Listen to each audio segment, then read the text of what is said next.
You are about to enter the criminal mindscape of Ron Luff, a man who tried to usher in the second coming of Christ by systematically killing a family of 5.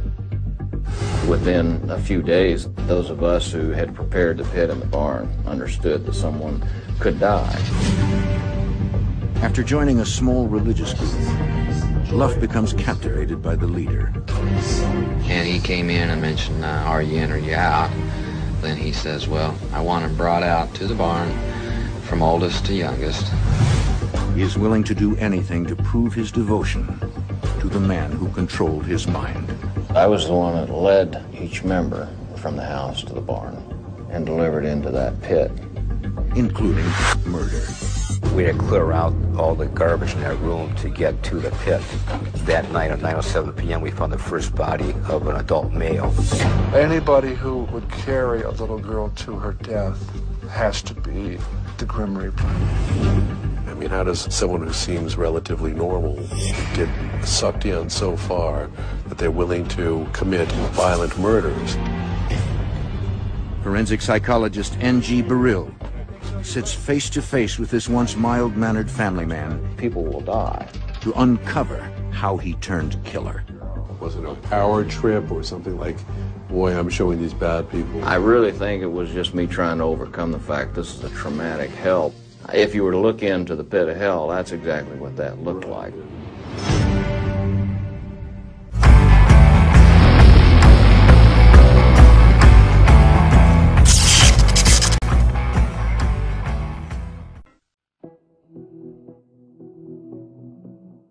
Forensic psychologist N.G. Burrill has built his 2-decade career on probing the minds of some of the nation's most violent criminals.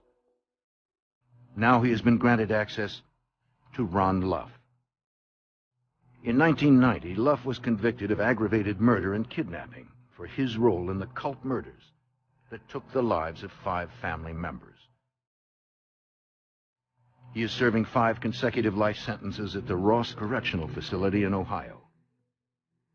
What I'll be looking for in today's interview is to try and get a sense of what this man's history was like, to see if there was anything unusual that would have contributed to his becoming a cult member. It is difficult to conduct an interview in a prison setting. Usually being in a prison ups the anxiety level. I guess the curiosity of doing this sort of thing, you can never predict how someone's going to behave. Hi, I'm Dr. Burrill, and I'd like to thank you for participating in this interview. I want to start off just asking you some very basic questions. What precisely were you convicted of? 5 counts of aggravated murder and 4 counts of kidnapping. The real question becomes, how did you get to that place? Everyone has vulnerable time in their life, but they're vulnerable to a certain kind of setting. If that setting crosses a path of their life at that vulnerable time, that's a real train wreck. And it's rare that it happens. Right. So you don't spend time going over the past asking, how could I have been so foolish? How could I have been so... I spent the last 20 years doing that.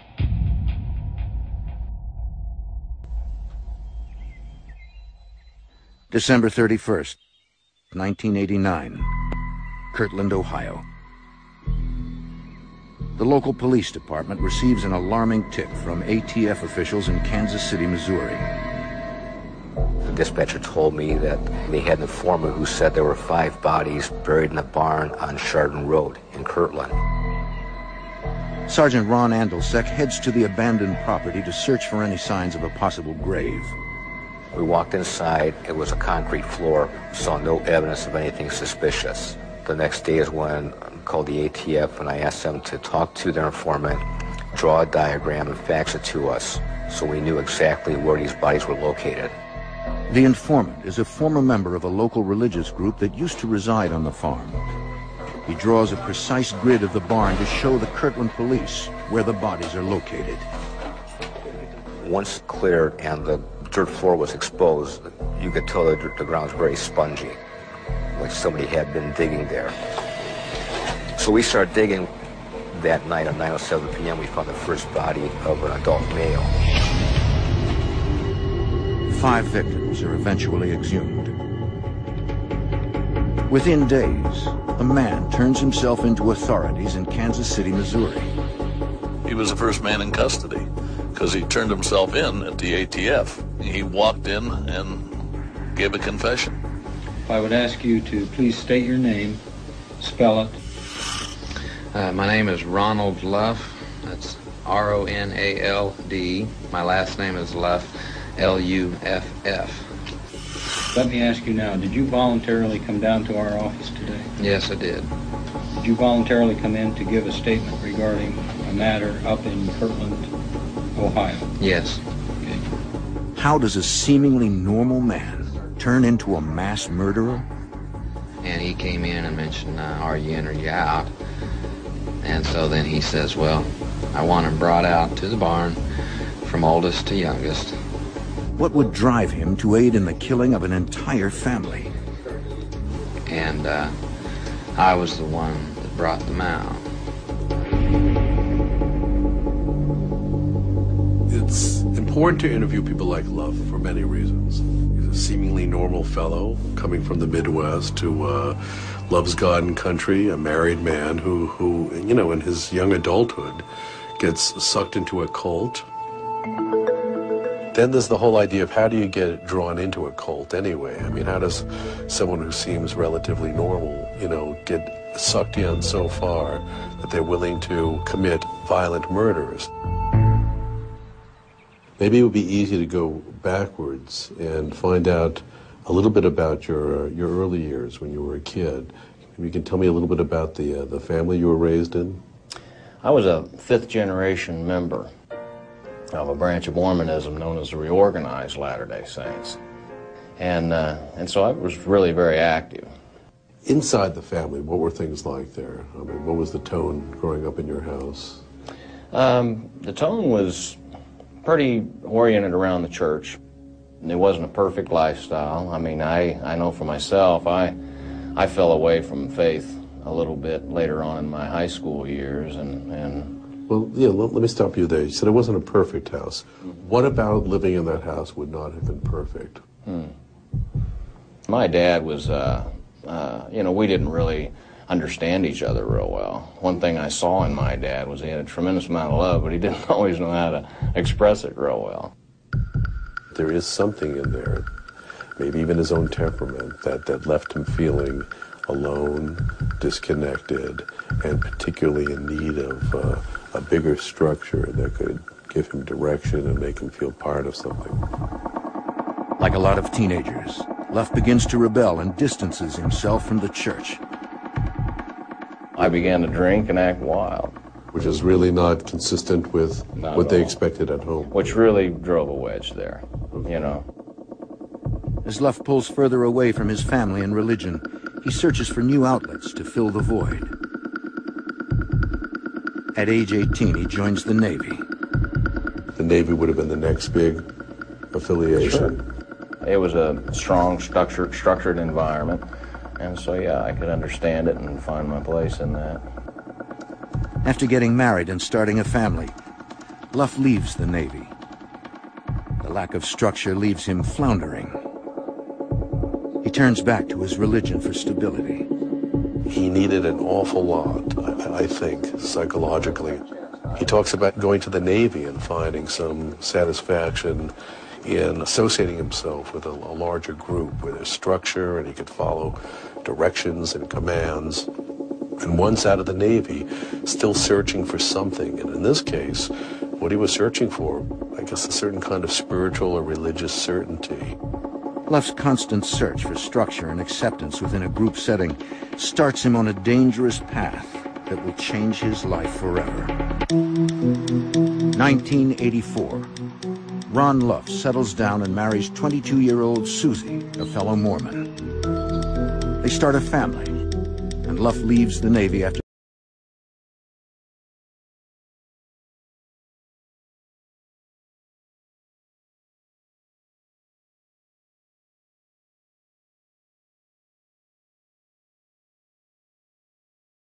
The story take its turn. I mean, so far. Well, the real thing that happened was in April of '84, there had been a world conference for the church.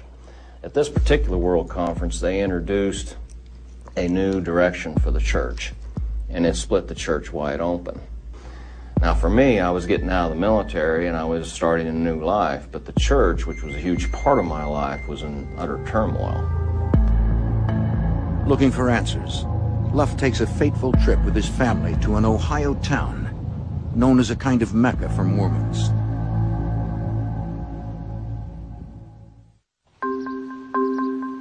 Kirtland, Ohio. This small farming town hosts hundreds of Mormon tourists annually. They come to visit the Kirtland Temple, one of the first religious structures for Mormons. It's primarily a historical landmark. You get visitors from all over the country. It was built by Joseph Smith and his people back in the 1800s. In the spring of 1987, 27-year-old Ron Luff visits the temple on a pilgrimage with his wife and 2 children. There he meets a local tour guide. Luff becomes enraptured by this man's passion for religion. His name is Jeffrey Lundgren. There were people that were saying, this guy really, Jeffrey Lundgren really knows it, and he is a special one. And he taught Sunday school classes there. But a disagreement with the church elders over his teaching practices pushes 37-year-old Lundgren out of the temple. He moves his small group of followers to a nearby farm. It was roughly around 1987 is when I started to see Jeff Lundgren and his people move into the farmhouse on U.S. Route 6. Jeffrey Lundgren has more than 20 disciples. They gather daily at Lundgren's farmhouse, taking in every word. Ron Luff and his wife Susie are captivated. It becomes clear to local authorities this small religious group is quickly morphing into a cult. So where does this fellow Lundgren come in? My faith was, very much everything, and I'm looking for a lot of answers to questions. I decided that I want to go to Kirtland Temple and just visit the place. I'd never been there, pray, meditate, and see if I can, if God will touch me in any way or let me know anything that he wants in my life, a direction in my life. Okay. And so I'd never heard of Jeff Lundgren before that day, and that was where we first met. We spent about 6 hours after that tour talking with him and his wife and some of the things going on in the church and so forth. And we met some of the other people that were there. What there seemed to be is a collection of people who all seemed to have the answers to their questions. And that was very attractive to me because I was still not finding those answers to my questions. And everything that I was reading was saying, okay, you have to go to Ohio to get it. I became convinced that we would have to move up there if we were really going to get the answers we were looking for. Abruptly, he decides to move his family from Missouri to Ohio. You have to think of this stuff as almost like a seduction. And people are just awfully welcoming. They're awfully non-judgmental. And for that individual who's searching and looking for some kind of connection, some kind of attachment to something bigger than themselves, finds the seduction very appealing. Just weeks after moving to Ohio, Ron Luff settles into his new life with ease. The more time he spends with Jeffrey Lundgren, the more convinced he becomes this man will lead him to the path of salvation. A path Ron Luff is desperately seeking. When you talk about any critical event that takes place, the pieces have got to come together at the same time for something bad to occur. The idea that anyone in his shoes would have done the same thing, I don't know if that's true. I really don't know if that's true. How quickly was it that you sort of melded and got involved and sort of decided this is a fellow that's going to now play a major role in my life? You really have to understand Mormonism and the Book of Mormon specifically, because it prophesies of a choice seer. This choice seer is going to be like Moses, only greater. He will be the final prophet of all time, and he is to establish the New Jerusalem. Luff quickly becomes convinced that Lundgren may be the choice seer predicted in Mormon scripture. That this man may hold the answers he has been seeking for most of his life. This was when I began to realize that maybe there's something unique about this guy. How many months before you became convinced he was indeed? Oh, it wasn't probably about 6 or 8 weeks. If it's 6 or 8 weeks you're convinced after moving there that he's got the answer, that he is in fact a prophet, is what you're saying. Sure. By this time I was convinced that he was the prophet. As Luff quickly immerses himself further into the group, he begins to lose touch with the outside world. His days are dedicated to Lundgren's teachings. His thoughts are fueled by Lundgren's words.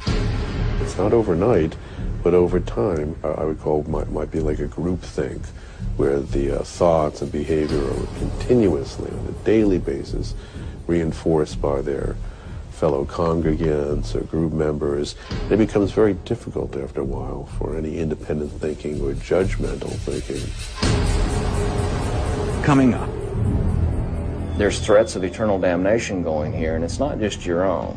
It's your wife, it's your children, but it's also the whole world, because if this thing doesn't happen, people will die.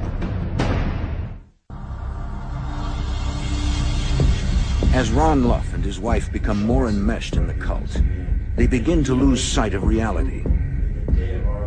Luff is captivated by the teachings of the group's leader, Jeffrey Lundgren. And like all the group's members, is a devoted follower. You never considered yourself a cult. In fact, I don't think the idea ever came to mind, or the whole notion of a cult, which I knew nothing about anyway, was never mentioned. How many would have been in the group at this point? About 20 people. When did the request or dictates become even more unorthodox or more, I guess it would be opposed from traditional church practice? Well, it's hard to break down steps because there's so many of them, and they're gradual. Lundgren's behavior becomes bizarre and even cruel. Now I say, go into Jerusalem.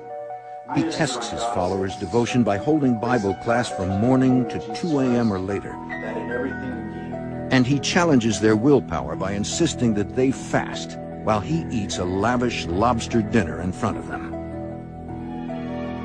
Luff follows Lundgren's demands without hesitation.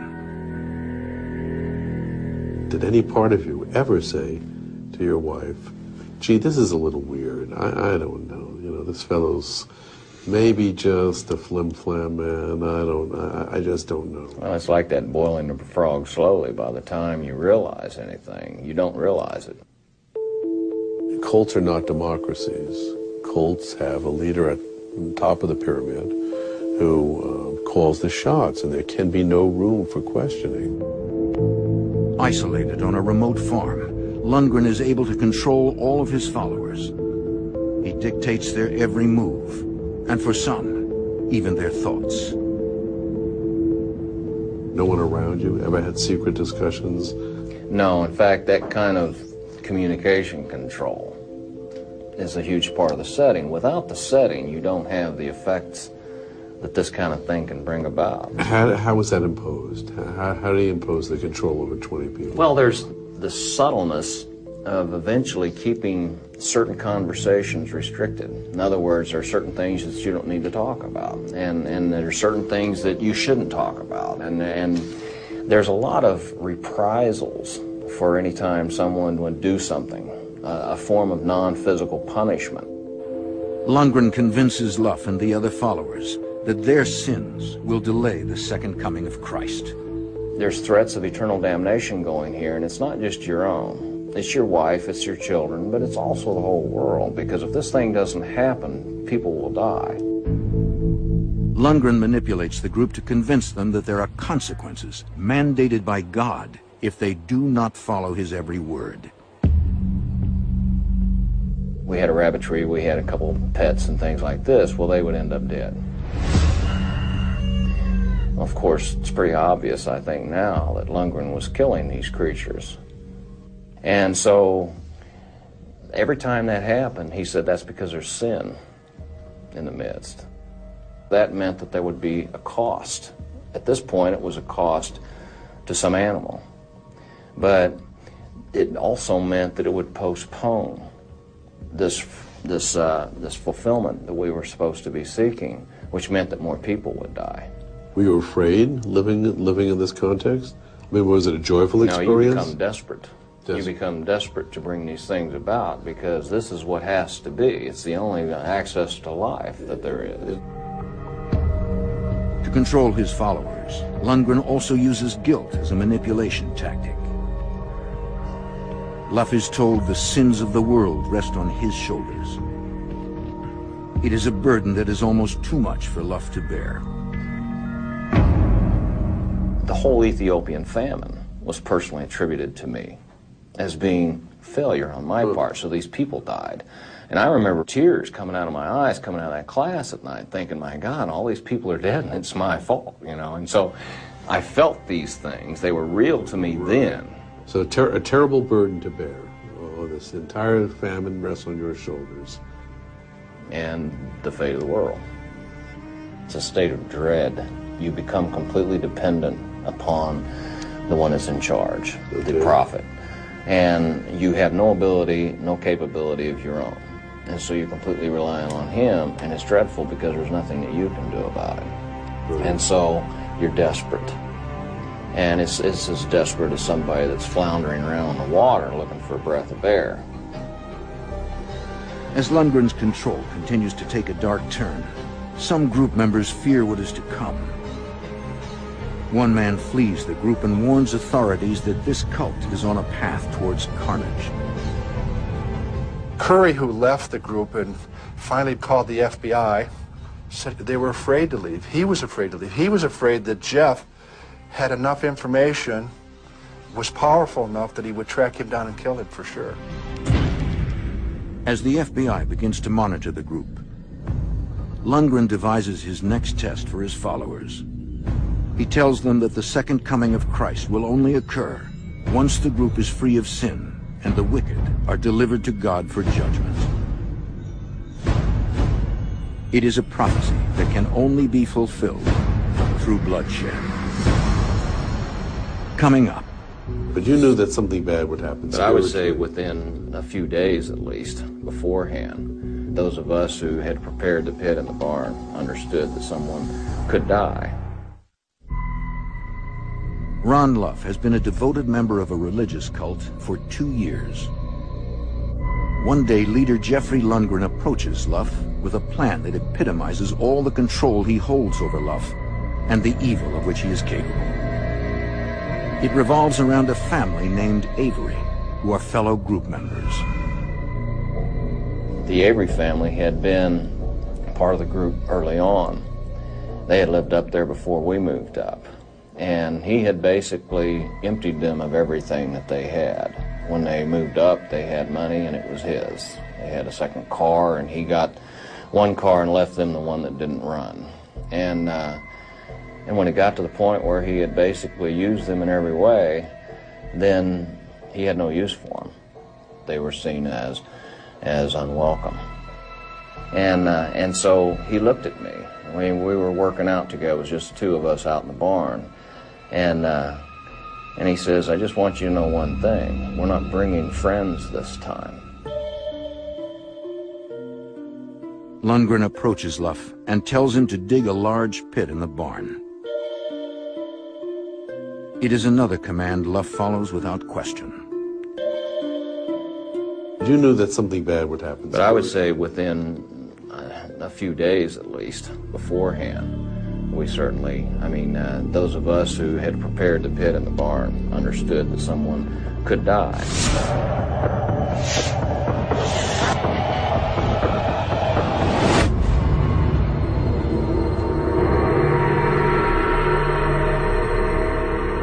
A tip from a former member of Lundgren's cult leads authorities to the discovery of a body.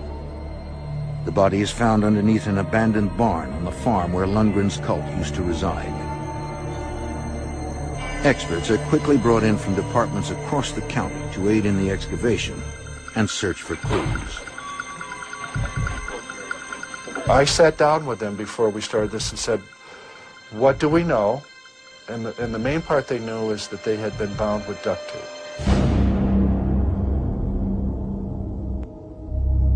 The process takes an emotional and physical toll on everyone involved. They had deteriorated badly enough that we just used white sheets from the ambulances and carefully brought them up so they remained intact as best as possible for the coroner to examine later on.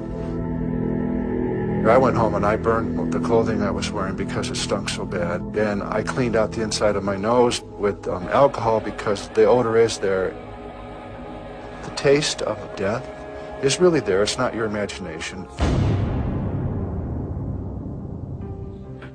It takes 2 days and dozens of people to excavate 2 adults and 3 children buried under the barn. All 5 victims are found bound with duct tape and shot several times.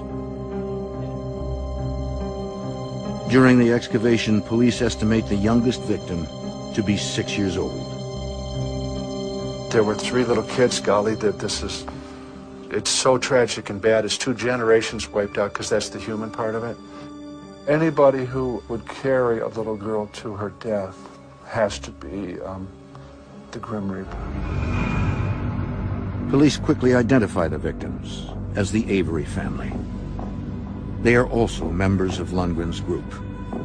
I don't see how it could be much worse when you're talking about the murder of 5 family members, including 3 children. I don't see how it could be much more atrocious, much worse, much more violent. As Kirtland investigators begin the search for suspects, they receive a surprising phone call. Ronald Luff has turned himself in to authorities. He informs them that Lundgren's cult is responsible for the killings. A suspect in another murder case tonight, Jeffrey Lundgren, the leader of a fanatic religious group. Tonight, he and 4 of his followers are wanted by police. Luff also professes to be a leading figure in the murder of the Avery family. I want to reiterate that you have the right to stop this questioning at any time. Do you understand that? Yes, I do. He makes his confession after hearing about the discovery of the Avery's bodies. The statement that you gave us previously regarding your association with Mr. Jeff Lundgren and others, was that statement done voluntarily, without any threat or intimidation? Completely voluntarily. He provides authorities with a detailed account of the murders, as well as the motive behind their deaths. The whole reason for the Avery homicides was that they had to, what they called, quench the fire of God, and make it a refiner's fire. And basically, Jeff determined through his interpretation that 5 had to be killed. Lundgren convinced his followers the second coming of Christ would only be possible through human sacrifice. Earlier you mentioned about feeding the fire. To put it into a simple explanation was that God's wrath must go out when there's wickedness, and there's always wickedness, and his wrath goes out. But what produces the fire is that you send the wicked before him, as before his altar, so to speak, or the judgment bar. How would he get rid of the wicked? He would kill them. Coming up. I placed them down in, and then I walked away. So you literally walked away. You didn't watch them get shot. No. Did you hear them scream? No. Trina said, "Ouch." You heard that? Yeah. April 17th, 1989. The Avery family, along with several other cult members, have dinner on the farm. It is not a typical night. Ron Luff knows Lundgren is preparing a test for the evening. He knows it will involve the Avery family, and that their lives hang in the balance. In fact, what I said before about no communication even within the group, you've cut off ties from the outside world, but you don't even talk about most things within the group. Now, this form of isolation is just, it's hard to imagine, but there are certain things you don't talk about, there are certain things you don't think. It was called supposing of yourself. For example, the night that the Averys, when I brought them out the barn one at a time. Now, I didn't know what would happen with them. At all? I had every reason to believe, but what I'm saying is at any time he could have offered grace. And it wasn't for me to think that he wouldn't. You understand the difference? Right, but I understand that in essence, once the die was cast and the hole was dug. But these people, you have let go of these people. That's right. All right. There was no gut instinct or reflex or something that predated your involvement in this group. I wish there had been. To me, it was like going into Jericho. You know, it was terrible carnage that day, but it was something that was commanded, and so that's what had to be done. And conscience itself becomes malleable at this point. When I compare Luff's interviews with serial killers, serial rapists, Luff comes across as very serious. He takes, I think, his role in this crime seriously, in the sense that he's not proud of what he did. After dinner, Lundgren brings Ron Luff and 5 other men into a bedroom. There, he lays down their final test. He instructs Luff to escort the Averys into the barn, one by one. There they will be duct-taped and put in the pit. It is the last time the Averys would be seen alive.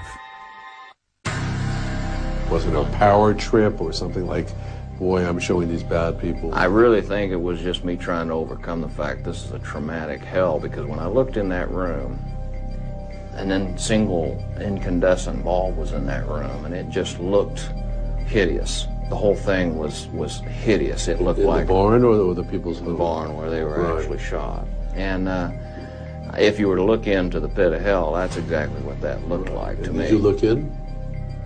I don't have any memory of actually focusing on anything, because I guess I just didn't want to.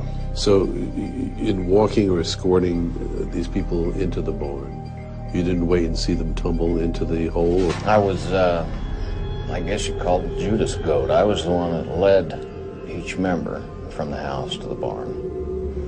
And then from there, they had to symbolically have tape around their hands and feet and on their eyes. After delivering Dennis and Cheryl Avery to their deaths, Ron Luff retrieves their 3 young daughters, one by one. Trina, Rebecca, and Karen are inside watching TV. To coax them to the barn, he tells them they are going to see the horses. He gives the youngest daughter, Karen, a piggyback ride. Now, the Avery children didn't ever understand when this was just a game to them. It wasn't intended to be fearful, but Cheryl seemed to fear it. But Dennis definitely did. He felt that he was, I guess, supposed to know that this was going to be bad, whatever it was going to be. And but each person had to be prepared the same way and delivered into that pit. I placed them down in, and then I walked away. So you literally walked away. You didn't watch them get shot. No. Did you hear them scream? No. Trina said, "Ouch." I don't imagine that there was an awful lot of ambivalence. I think he felt that Lundgren had sized up the situation probably accurately, and that he was proud and able to participate in this thing as he was asked to do, being a loyal member of this cult. After Lundgren delivers the final shot, he leaves Ron Luff and the other men to cover up the crime. Did you assist in burying the bodies? Yeah. All right. So you confronted the actual corpses.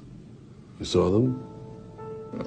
While we were covering the bodies, I don't recall ever really looking in. I don't think I really wanted to. I think that was sort of a, just didn't want to, and I didn't. And I have vague images of the pit, but I didn't really focus on that.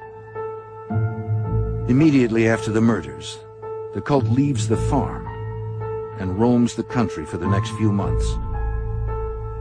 Slowly the members disband, and Luff returns to Missouri. His role in the murders starts to weigh on him. 9 months. It was December when I got out.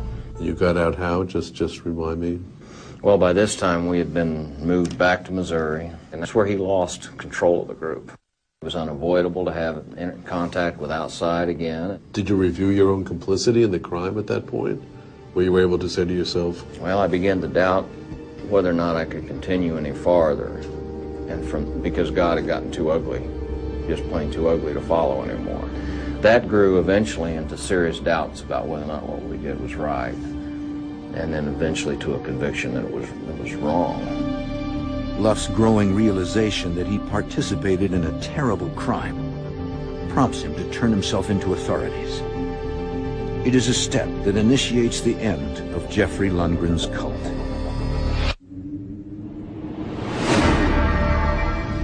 One month after the discovery of 5 bodies beneath a farm in Kirtland, Ohio, 12 of Jeffrey Lundgren's followers are under arrest in connection with the murders, including Ron Luff and his wife Susie. The 39-year-old leader of a religious cult is under arrest in California. He is likely to be returned to Ohio, where he is charged with killing a family of 5.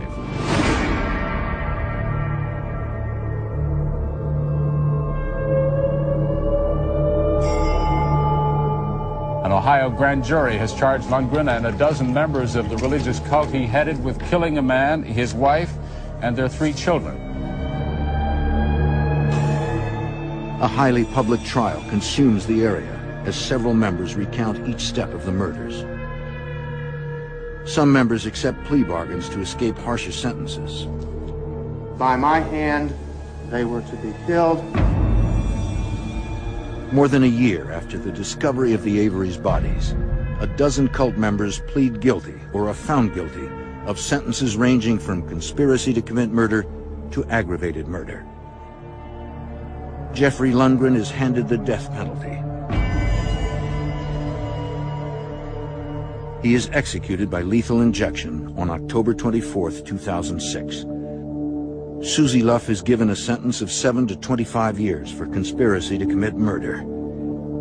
She is eligible for parole in 2010. Ron Luff's role in the murders and his second-in-command position within the group pushed the prosecution to seek the death penalty. His attorney fights it. My job, as I viewed it, was to keep him out of the electric chair. I wasn't going to walk him out of there. I just wanted to keep him out of the electric chair.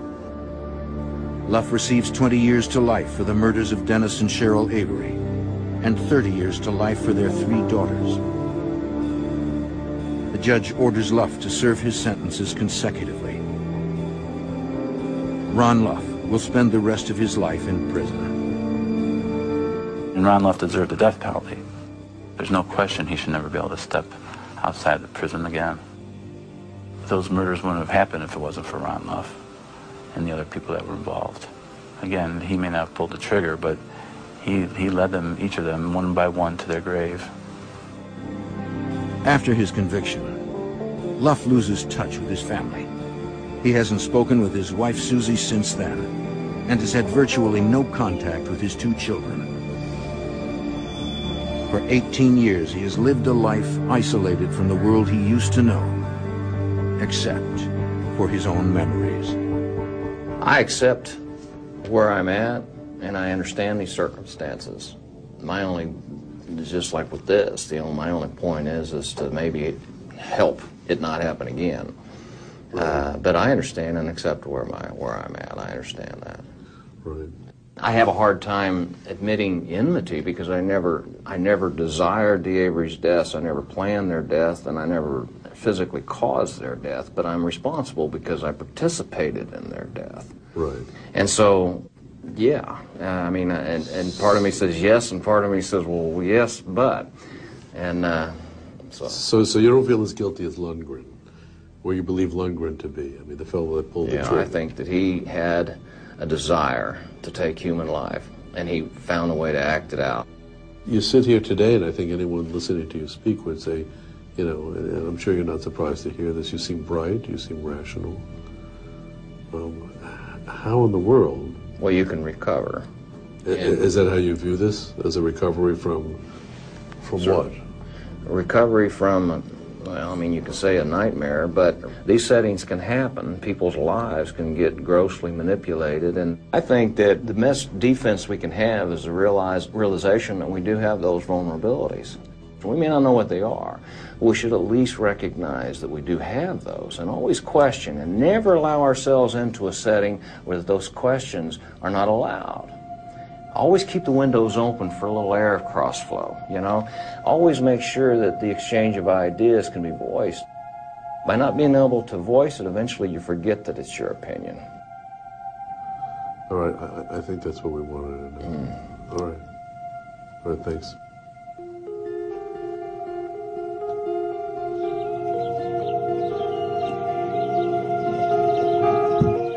You know, he conducted himself in a rather quiet, respectful manner. He was willing to answer almost anything. Until you're sitting in a room across from someone, you know, you really don't know how they're going to express themselves. People will die. In talking to Luff about his early years, and I don't want to make it too simplistic, but, you know, this guy has always been looking for a father.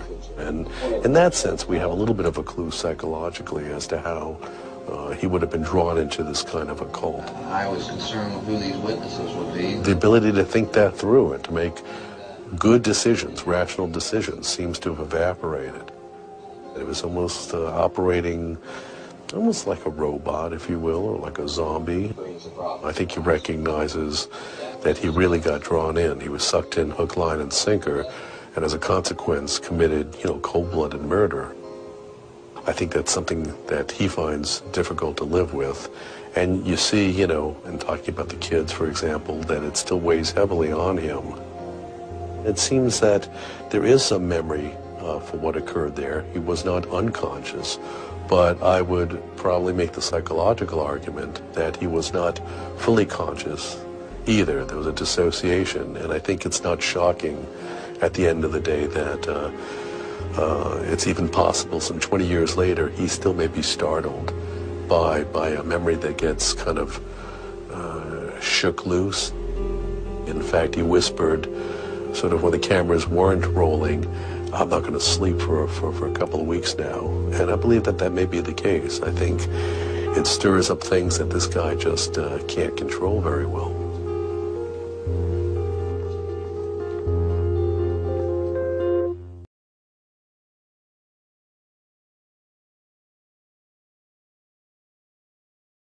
You get to that place. Everyone has vulnerable time in their life, but they're vulnerable to a certain kind of setting. If that setting crosses a path of their life at that vulnerable time, that's a real train wreck. And it's rare that it happens. Right. So you don't spend time going over the past asking, how could I have been so foolish? How could I have been so... I spent the last 20 years doing that.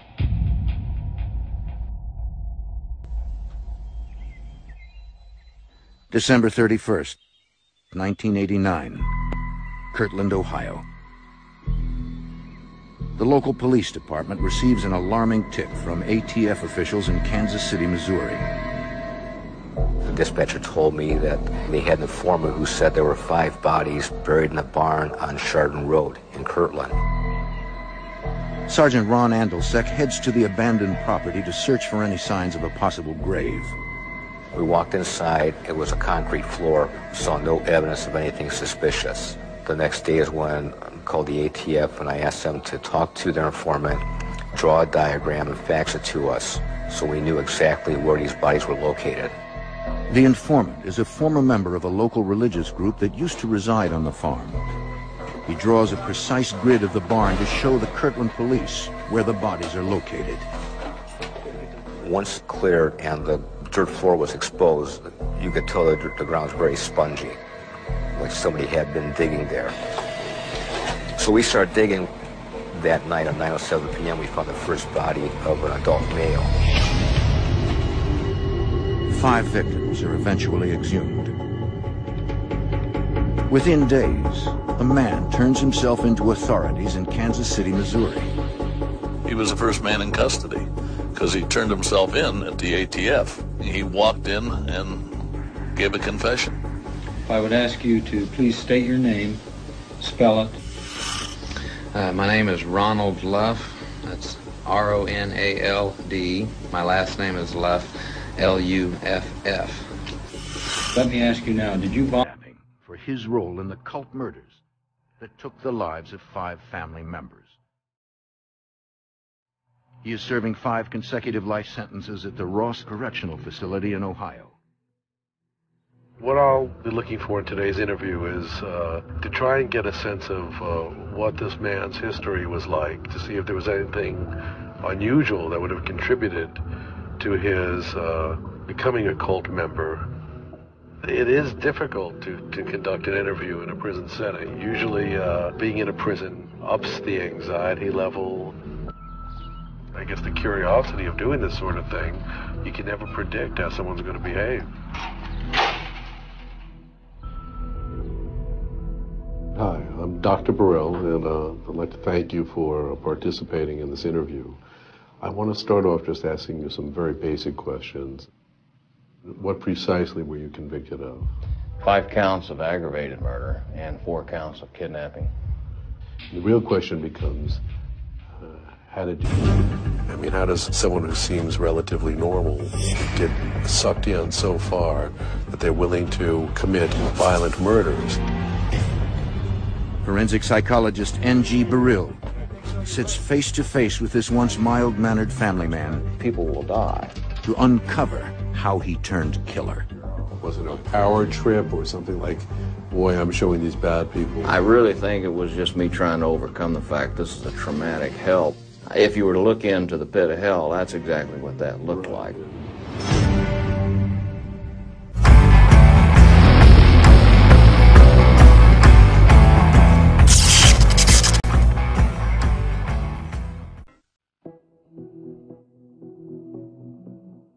Forensic psychologist N.G. Burrell has built his 2-decade career on probing the minds of some of the nation's most violent criminals.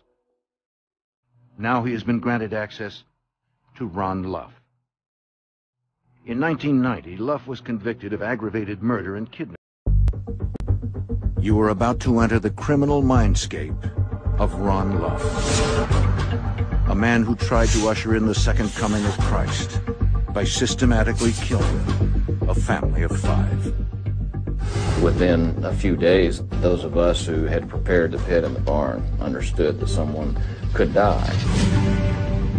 After joining a small religious group, Luff becomes captivated by the leader. And he came in and mentioned, are you in or you out? Then he says, well, I want him brought out to the barn from oldest to youngest. He is willing to do anything to prove his devotion to the man who controlled his mind. I was the one that led each member from the house to the barn and delivered into that pit. Including murder. We had to clear out all the garbage in that room to get to the pit. That night at 9:07 p.m. we found the first body of an adult male. Anybody who would carry a little girl to her death has to be the Grim Reaper.